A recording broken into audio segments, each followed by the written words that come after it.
নমস্কার বন্ধুরা, technical devil চ্যানেলে তোমাদের স্বাগত। আজকে এসে গিয়েছি একটি ইন্টারেস্টিং ভিডিও নিয়ে। তোমরা দেখতে থাকো, ভালো লাগলে ভিডিওটি লাইক করো, শেয়ার করো আর সাবস্ক্রাইব করে পাশে থেকো। ড্রিল মেশিন বানানোর জন্য আমি এখানে 775 ডিসি মোটর নিয়েছি। এটি একটি খুবই শক্তিশালী মোটর। এটা আমি চাঁদনি মার্কেট থেকে গিয়ে কিনেছি, তাই এর দাম পড়েছে 90 টাকা। অনলাইনে এর দাম 150 থেকে 250 টাকার ভেতরে। এবার প্রয়োজন একটি ড্রিল চাকের। আমি এটাও চাঁদনি থেকে কিনেছিলাম। এটি 10 এর একটি ড্রিল চাক, যেটা আমার থেকে নিয়েছে 150 টাকা। এর সাথে তোমরা একটি চাবিও পেয়ে যাবে, যেটা ড্রিল বিটকে অ্যাডজাস্ট করতে কাজে লাগবে। এখানে সবথেকে বড় সমস্যা হলো ড্রিল চাকটি সরাসরি ড্রিল বিটে লাগবে না। এর জন্য প্রয়োজন এই ধরনের একটি কানেক্টরের। তবে তোমরা আমার ভিডিওতে দেখানো এই কানেক্টরটি ব্যবহার করবে না, এতে কিছু সমস্যা আছে, আমি ভিডিওর মাধ্যমে সেটা বলেছি। এই কানেক্টরটি আমার থেকে 40 টাকা নিয়েছে। এবার এই ধরনের পিভিসি পাইপ নিয়েছি ড্রিলের বডি তৈরির জন্য, যেটিতে এই মোটরটি খুব ভালোভাবেই ফিট হয়ে যায়।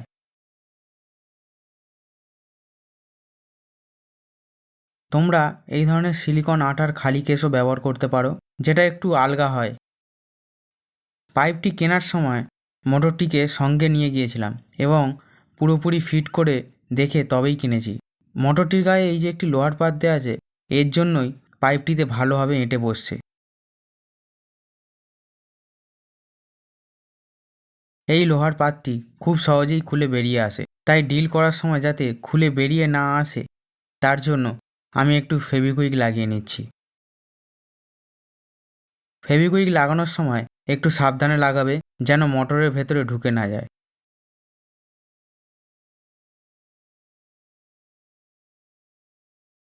এবার আমি মোটরটির শেষ প্রান্ত থেকে 3 সেন্টিমিটার এক্সট্রা রেখে বাকি অংশটি কেটে বাদ দিয়ে দিচ্ছি।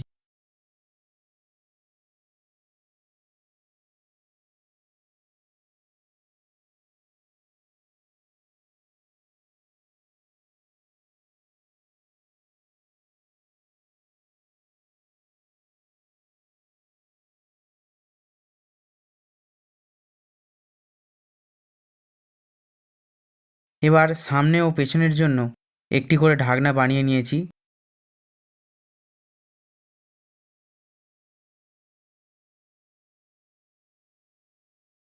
সামনের ঢাকনাটিতে এই ধরনের মোটরের শেপে একটু কাটিং করে নিতে হবে। তার জন্য আমি একটু কাগজের টুকরো দিয়ে লেআউট বানিয়ে নিয়েছি, যাতে করে প্লাস্টিকের ওপর কাটিং করতে সুবিধা হয়।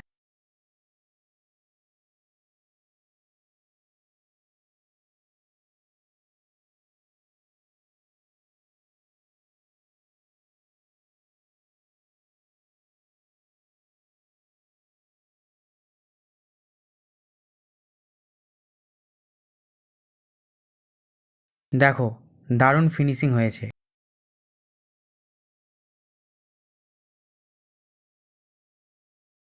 ড্রিল মেশিনটির জন্য এবার একটি হাতল তৈরি করব। এর জন্য আমি এই রকমের একটি পিভিসি পাইপ নিয়েছি, তোমরা তোমাদের মতো ইউজ করো। এবার পাইপের ওপর অংশটা একটু ভি শেপে কেটে নিয়েছি। হ্যান্ডেলটিকে ঠিক জায়গায় রেখে একটু ফেভিকুইক লাগিয়ে দিচ্ছি, যাতে পরবর্তীতে আঠা দিয়ে জুড়তে গেলে ওটা সরে বা খুলে না যায়। তোমরা ভাবতে পারো আমি হয়তো ফেভিকুইক দিয়েই জুড়েছি, কিন্তু এটা তা নয়। আমি এখানে অ্যারোলাইট বা প্রক্সি সলিউশন ব্যবহার করব। তবে তার আগে আঠাটা যাতে ভালোভাবে লাগে তার জন্য আমি একটু স্ক্র্যাচ করে দিচ্ছি পিভিসি পাইপের গায়ে।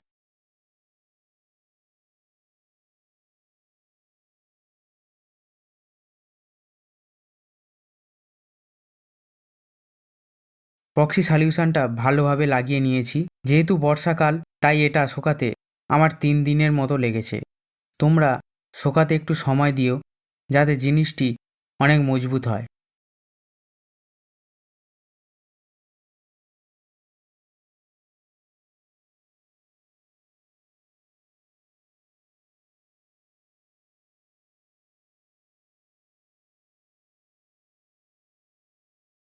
দেখো বন্ধুরা, এটা ভালোই মজবুত হয়েছে। এবার এই ধরনের হাই অ্যাম্পিয়ারের একটি সুইচ নিয়েছি, যেটা 15 টাকা নিয়েছে। এই সুইচটিকে একটু বাম দিক ঘেঁষে বসাবো, যাতে করে ড্রিলটি ইউজ করার সময় বুড়ো আঙুল দিয়েই অন অফ করতে পারি।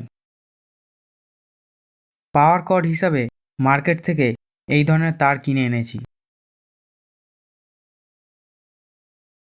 এবার ঠিক জায়গা অনুযায়ী ফুটো করে নিয়েছি, যাতে তারটি বের করতে পারি। এবার মোটরের ওপরের অংশে এয়ার পাসিংয়ের জন্য যেরকম কাটিং করা আছে সেরকম কাটিং করে নেব ড্রিল মেশিনটির বডিতে। একটু এবড়ো খেবড়ে হয়েছে, নো প্রবলেম। এয়ার ঠিকঠাক পাস হচ্ছে কিনা এটাই জরুরি। এবার সুইচটি জায়গা মতো বসিয়ে নিলাম ও মোটরের সাথে কর্ডটাও ঠিক করে শোল্ডার করে নিয়েছি। এবার মোটরটিকে বডিতে ঢুকিয়ে ফেভিকুইক দিয়ে জুড়ে দিলাম।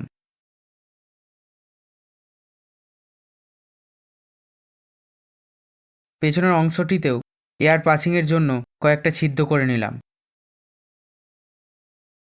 এবার সুইচটিতে কানেকশান করে ঢাকনাটিকেও সেম প্রসেসে ফেভিকুইক দিয়ে এঁটে দিলাম।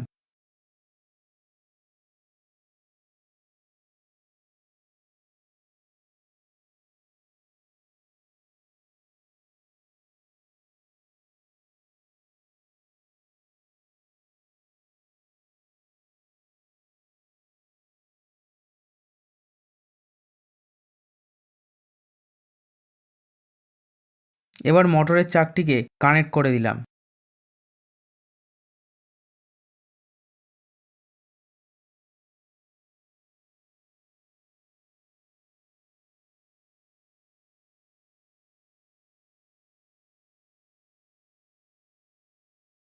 আমি এখানে পাওয়ার সাপ্লাই হিসেবে 12 0 12 5 অ্যাম্পিয়ারের একটি ট্রান্সফর্মার ব্যবহার করেছি ও সাথে একটি ব্রিজ রেকটিফায়ার মডিউলও ব্যবহার করেছি।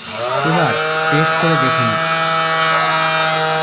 সুইচ অন করার পরই যখন ড্রিলটি চলতে শুরু করলো, বুঝলাম কিছু একটা প্রবলেম হয়েছে। হাতে ধরে রাখতে পারছিলাম না, প্রচুর ভাইব্রেট হচ্ছিল। বুঝে নিতে বেশিক্ষণ সময় লাগলো না। যেই স্যাপ কানেক্টরটি ইউজ করছি ওটা সামান্য বাঁকা আছে, তাই এটা হচ্ছে। তাও সাহস করে সব উপেক্ষা করে আবার চালালাম। তারপর যা হলো।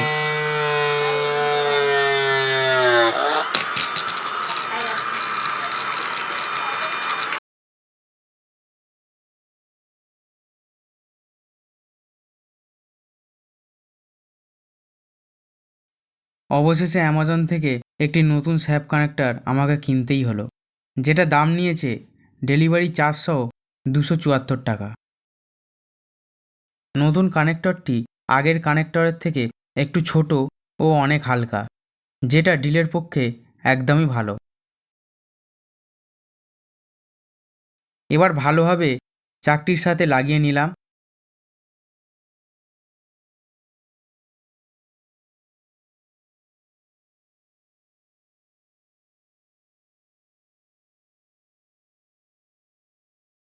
তারপর মোটরটির সাথে ফিট করে নিয়ে একবার পাওয়ার দিয়ে দেখলাম।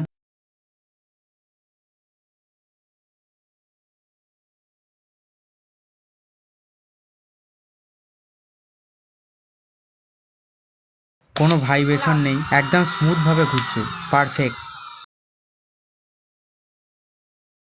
এবার ফাইনাল টেস্ট।